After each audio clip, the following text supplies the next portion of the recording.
నమస్తే అండి, welcome to my channel ఇషుతను వ్లాగ్స్. అబ్బబ్బబ్బా, ఎండలు అయితే బాగా కొడుతున్నాయి. ఈ వేసవి కాలంలో మా పచ్చడి స్పెషల్స్ కాబట్టి నేను ఒకసారి టమాటా పచ్చడి ఎలానో ట్రై చేద్దాము, ఎలా వస్తుందో చూద్దామని ఈసారి అయితే 1 కేజీ టమాటా తీసుకొని అయితే ట్రై చేశాను. మామిడికాయ పచ్చడి అయితే అమ్మ వాళ్ళైనా, మమ్మీ వాళ్ళైనా, అత్తమ్మ వాళ్ళైనా ఎప్పుడు ప్రతి సంవత్సరం ఇస్తారు.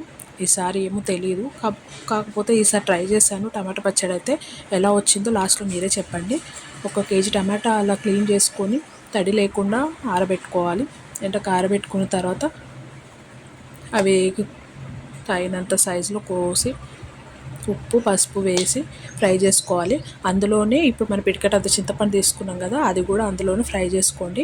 వెల్లుల్లి రెమ్మలు కూడా వేయండి. చల్లారిన తర్వాత మిక్సీ పట్టుకోండి. ఆ క్లిప్పింగ్ అయితే మిస్ అయిందండి.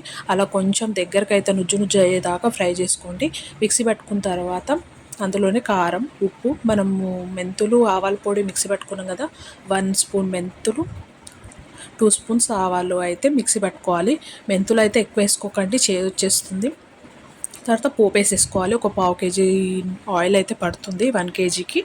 అందులోనే వెల్లుల్లి రెమ్మలు, కరివేపాకు, ఎండుమిరపకాయలు వేసేసి, ఇలా ఆయిల్ అయితే కొంచెం ఎక్కువనే పడుతుంది, ఎందుకంటే మనకు నిలువ ఉండాలి కాబట్టి అది ఊరుతుంది, అబ్జర్వ్ చేసుకుంటుంది.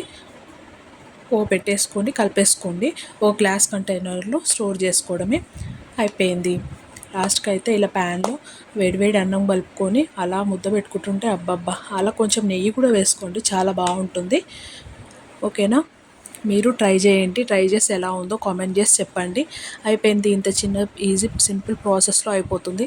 పాతకాల పద్ధతిలో అయితే గ్లాస్ జార్లో లేకపోతే ప్లాస్టిక్ డబ్బాలో ఒక టమాటాలు కోసి అందులో ఉప్పు వేసి స్టోర్ చేసుకొని తర్వాత ఎండబెట్టి, ఇది కొంచెం లెంతీ ప్రాసెస్ కదా, ఇలా ఒకసారి ట్రై చేసి చూడండి, చాలా బాగుంటుంది. నేనైతే ఫస్ట్ టైం ట్రై చేశాను, చాలా బాగా కుదిరింది.